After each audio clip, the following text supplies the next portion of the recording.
Yaxşımçılar, küçük dostlar.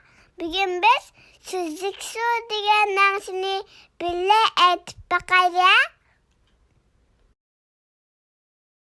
Süzük su, şıldır şıldır akıydı.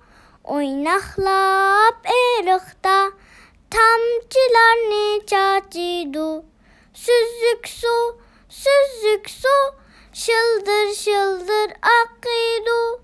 Oynaklap erikta, tamçılarını çaçıydı. Çaçıydı.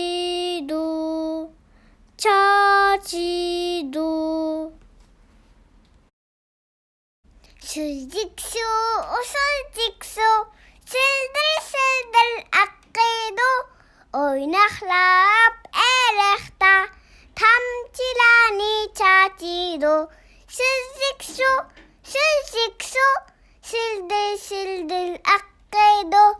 Oynaklap erikta, tamçılarını çaçıydı. Çaçıydı.